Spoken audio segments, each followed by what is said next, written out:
First in high definition from the station on your side, this is WAVY News 10. A local grocery store was the scene of a robbery, shooting, and stabbing. One of the victims is now called a hero.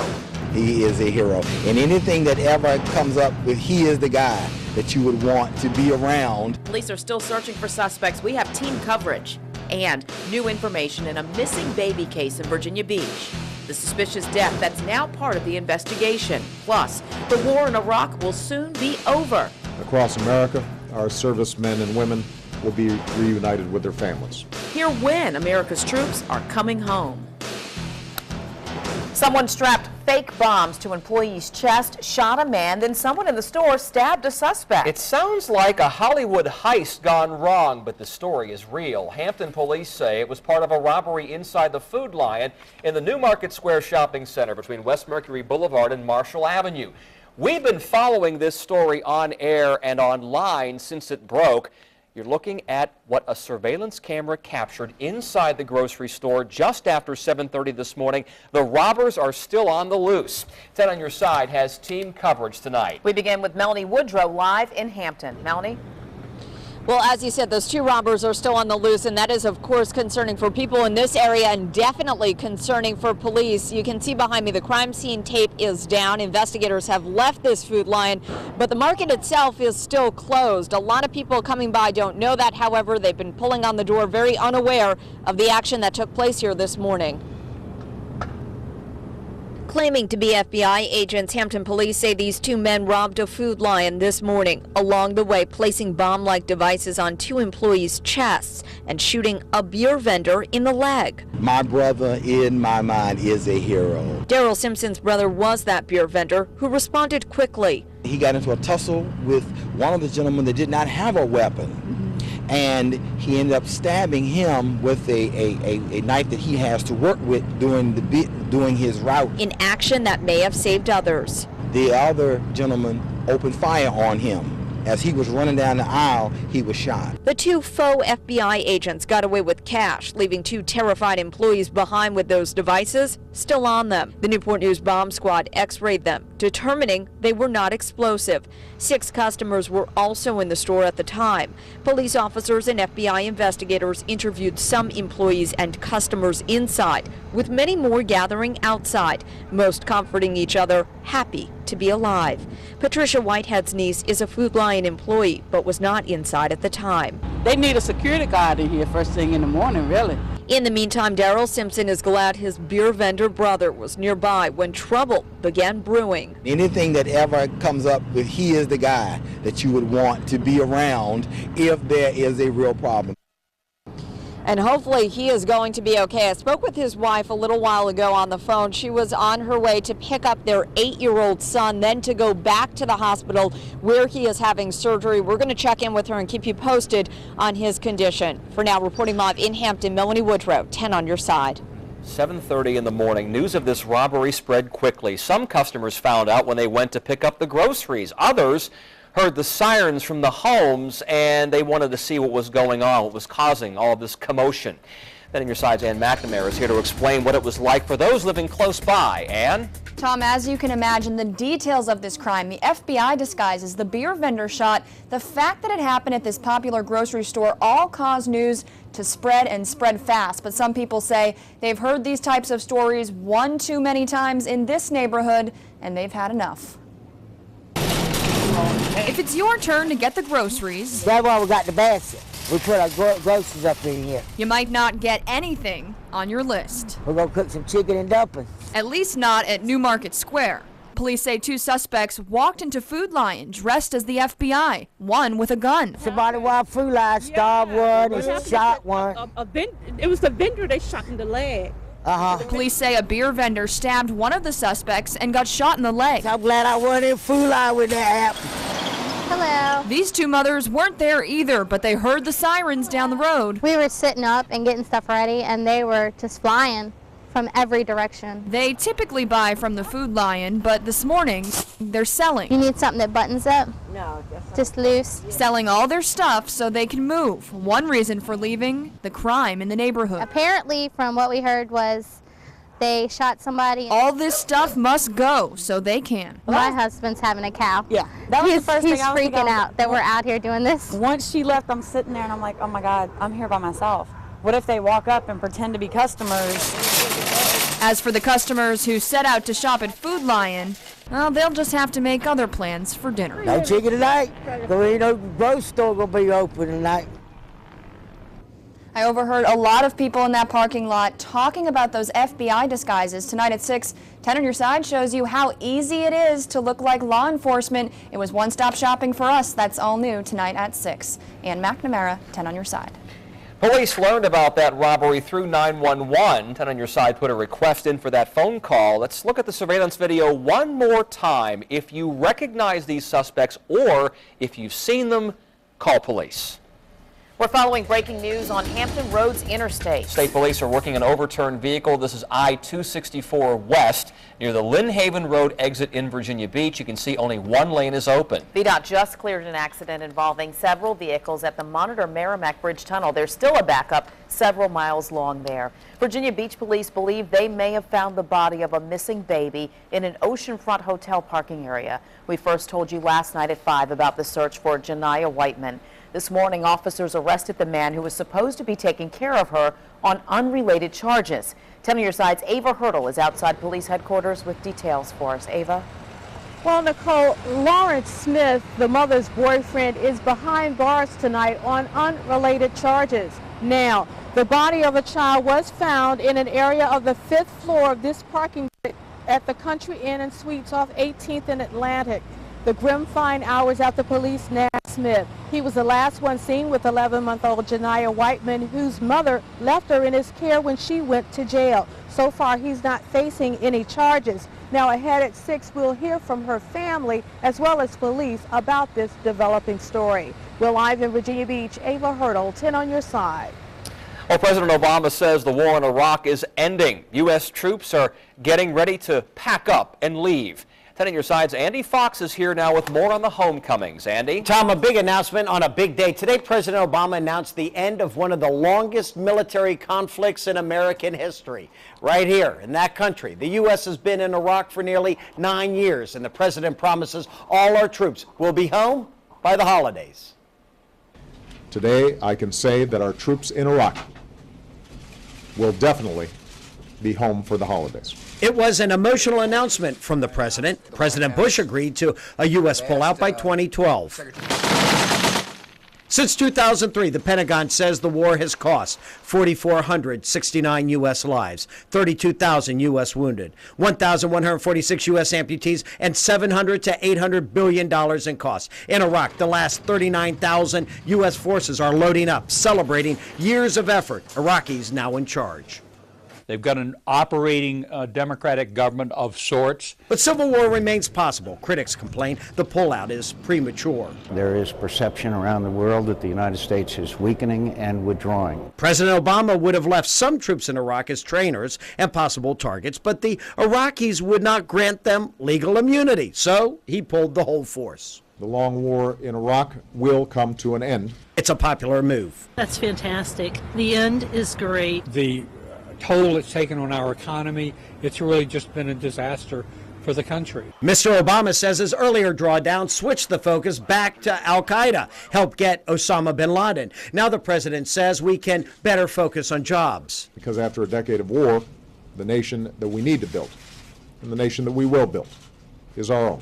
1 million Iraq War veterans have found coming home can mean a struggle to find work.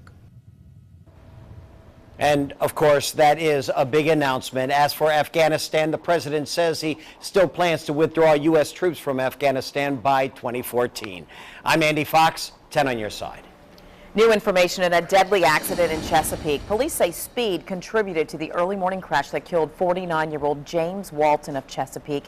It happened around 4:30 on Bells Mill Road in the Great Bridge area. Investigators say the Dodge Charger ran off the road and landed in the ditch. Police say Walton was not wearing a seatbelt and died before rescue crews got there. A new twist in the case of a Norfolk man chained and locked in a Philadelphia basement. We'll explain why a court just ordered genetic testing in this investigation. New at 5:30. And 10 is on your side with the results of the biggest study yet on cell phones and cancer. You're going to hear about the newest research on this heavily debated topic. Also, living longer. We'll run down the list of lifestyle changes doctors say you should follow to live to the age of 90. It's been a nice one for today. Lots of sunshine. We had some cool temperatures last night and early this morning, and some spots are going to be even colder. I'll have the latest on your forecast coming up. You're watching WAVY News 10 at 5 with Tom Shad, Nicole Libus, and Super Doppler 10 Chief Meteorologist Don Slater.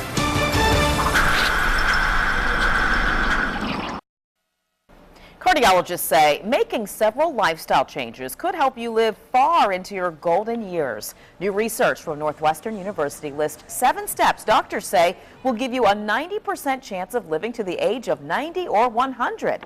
They include getting active, following a healthy diet, maintaining a normal weight, staying tobacco-free, managing diabetes, and controlling blood pressure and cholesterol levels. All good tips. And you may have heard the talk about a possible connection between cell phones and cancer. Well, now a major study has found no link between the two. This comes from Denmark, where researchers followed more than 350,000 people over a 17-year period. The study found heavy cell phone users have the same cancer rates as people who do not use cell phones. A few months ago, the World Health Organization determined radiation from cell phones may cause cancer, but the Food and Drug Administration and the FCC failed to find a risk. Here we go again. Another satellite is falling to Earth. What scientists know about the potential impact. Plus, why Steve Jobs refused potentially life-saving surgery. New revelations about the late Apple CEO.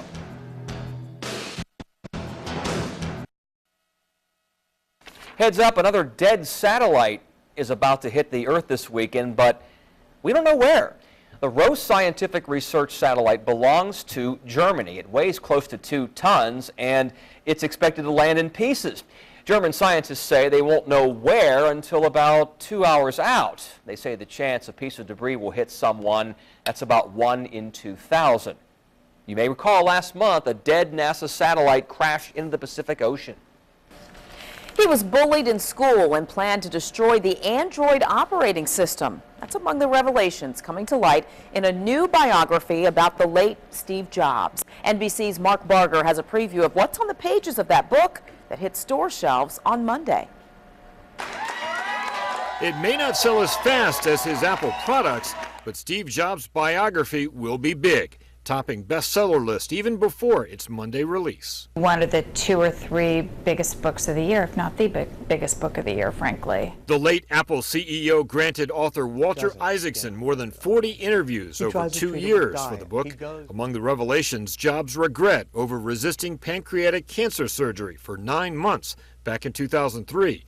A decision Isaacson recounts in a 60 Minutes interview to air Sunday on CBS. He tries to treat it with diet. He goes to spiritualists. He goes to various ways of doing it macrobiotically, and he doesn't get an operation. Why doesn't he get it operated on immediately? Yeah, I've asked him that. He said, I didn't want my body to be opened. I didn't want to be violated in that way. Jobs also talked about being bullied as a child and giving up Christianity as a teen. Building a company is really hard. Jobs' competitive fires were also unmistakable. He called Microsoft's Bill Gates unimaginative, saying he shamelessly ripped off other people's ideas. Jobs also vowed to destroy the rival Android smartphone operating system, accusing its creator, Google, of grand theft of iPhone features. I do think we're going to get a more complete, more nuanced, more whole picture of him than we've ever seen before. But one that may still not completely explain the complex person that was Steve Jobs. Mark Barger, NBC News. Originally scheduled for next spring, publishers moved the book release to November earlier this year and then again to Monday after Jobs' death. Jobs told the author he wanted his children to have a better understanding of some of his actions. You can find an entire section on WAVY.com's U.S. News page devoted to the life and legacy of Steve Jobs. A sign of the season, the leaves are changing color. The perfect time to appreciate that fall foliage before you have to rake it off your front lawn. Here's some new video from above Skyline Drive. This is gorgeous. Virginia's Shenandoah Valley, famous for its picturesque view of fall's vibrant colors. Chopper 10 does an outstanding job on these kinds of things. The Virginia Department of Forestry says it's the best time to view the foliage. It's not Chopper 10. Sorry about that. Didn't want to mislead you. Most trees are in full color. It could be Chopper 10. With 75 overlooks, Skyline Drive attracts more than 2 million people each year, and that's not Chopper 10. Well, if you have to take a road trip, why not go where you get to see, you could be a leaf peeper. Yeah, absolutely beautiful. That's something weird about that, the way it sounds, a leaf peeper. Leaf peeping, that's what they call Just it. say that you enjoy the foliage, right? Yeah, yeah. There you We're not go. quite enjoying peak foliage here. That doesn't happen until mid-November. But Right. yeah, all across the Shenandoah looking very nice. And if you just want to enjoy the weather, maybe not so much the fall colors here, you can do that this weekend. It's going to be Chopper 10 out there. Send Chopper 10. All right, yeah, it's going to be a little bit on the cool side, like what we saw today, but beautiful nevertheless. You can see right now clear skies as far as the eye can see. Temperatures right now low 60s. Hampton, Chesapeake a little bit warmer. Same thing in Suffolk, both checking in at 66 degrees. It's also 66 in Norfolk. Newport News 64, 62 Virginia Beach. Live Super Doppler 10, of course, got a clean sweep on the radar and not completely cloud-free across the state. We do have some clouds trying to sneak in from the north. Could see a few of those around here, but mostly we're going to see clear skies for tonight and more chilly conditions. Temperatures are going to drop back into the 40s, and we're talking some low to mid 40s for inland areas. So you can really see a lot of the clouds and some showers associated with a low pressure system will continue to scoot off toward the north and east. So it won't be a bother for us as we go into the weekend. In fact, high pressure is going to build in, and it's going to keep us nice and dry. However, a coastal system just offshore, expected to stay offshore, could push a few clouds back across the area from time to time in the afternoons, both Saturday and Sunday, but overall dry and very, very nice conditions once again as we head over the next couple of days. You can see we're on the warmer side of things. Got temperatures in the 60s here, a little bit warmer in Charleston, out toward the west, some cooler air, and if you want to really feel the warmth, you got to head way out to the west toward southern portions of Texas and a little bit further west, and that's where they're seeing the warmer temperatures. And we'll start to see some warmer temperatures pushing in as we get past the weekend, but in the meantime, we're talking more cool conditions. So there's that low. It's going to continue to track off toward the north and east, and meanwhile, high pressure is going to build in and again keep us nice and dry over the next several days. So I want to put things into motion, show you what we can expect as we go through the weekend. Tonight again, and mostly clear to just a few clouds possible. Notice most of the showers will stay off to the north. Again, we've been talking about that coastal system. That's going to stay offshore as well, but could push a few clouds from time to time during the afternoon and evening hours, both Saturday and Sunday, but still a dry one, and that'll mostly be hugging the coastline. But you can see as we put things into motion, things are going to be dry. This is all the way through Sunday evening, so some nice looking conditions in store. As we take a look at the forecast for tonight, if you're headed out to those football games tonight, you're going to need to bundle up with a sweater or the jacket, as we are going to be in the 40s for tonight. If you're inland, it's going to be even cooler. We're talking low to mid 40s for inland spots, so bundle up if you're headed out for tonight or early tomorrow morning. Could be a little bit chilly on that morning jog. Winds out of the northwest at 5 to 10, so not dealing with the breezy conditions we had yesterday. Tomorrow, we roll into the day with lots of sunshine, low 50s, northeasterly winds at 5 to 10 miles per hour. As we head around noon, still looking at a lot of sunshine, but maybe a few more clouds starting to push in. Partly sunny skies, low 60s, winds out of the northeast at 5 to 10. We warm it up to around 64 degrees. Now, if you're inland, a few degrees warmer than that. It'll be around 65 to 67 degrees for inland spots. We head around 6 o'clock, and we're back under the sunshine with temperatures in the upper 50s. So here's a look at the 7-day forecast. It shows some warmer temperatures headed our way as we head toward the work week. Low 70s Monday, Tuesday, and even into Wednesday. We warm it up into the mid 70s, but a strong cold front's going to push through by Thursday and Friday, drop those temperatures back, and give us some rain chances as well. Animal abuse against this 2-month-old kitten. A couple rescued her from a store parking lot, but what this feline survived, it may shock you at 5:30. The prices of Halloween costumes might make you want to scream. We're on your side with how you can keep those costs down and scare up some savings.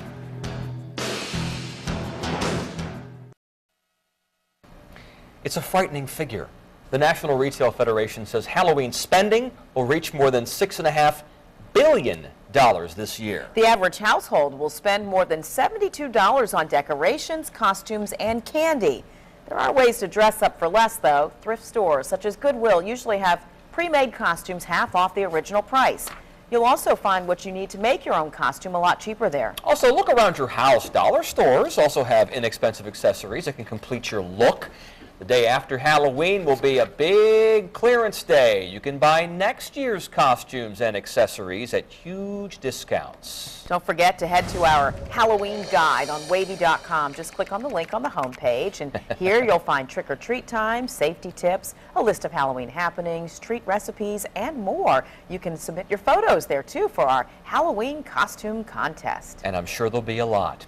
No need to ask, where's the beef? Because here it is. And you're going to see what it takes to cook up a burger this size. Then, priceless memories for this football player and cheerleader just before the last game of the season. New at 5:30. See what brought them to tears.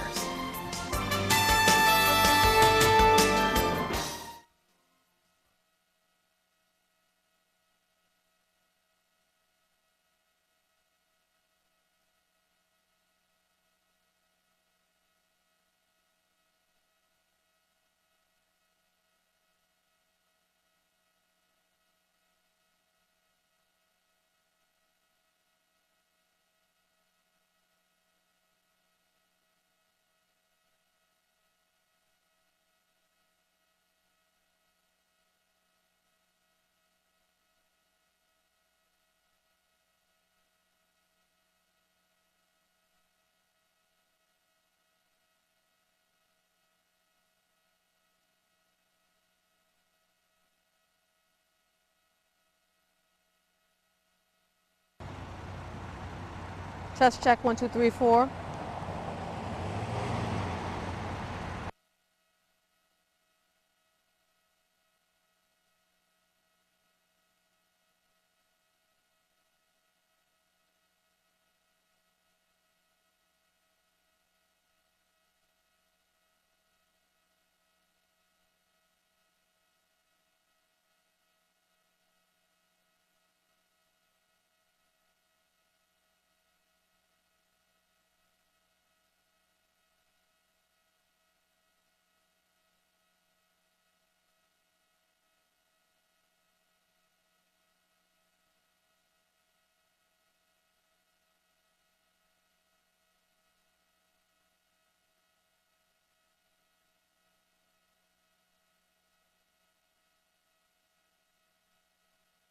One, two, three, four, five. Hi. What you doing? I'm all right, thank you.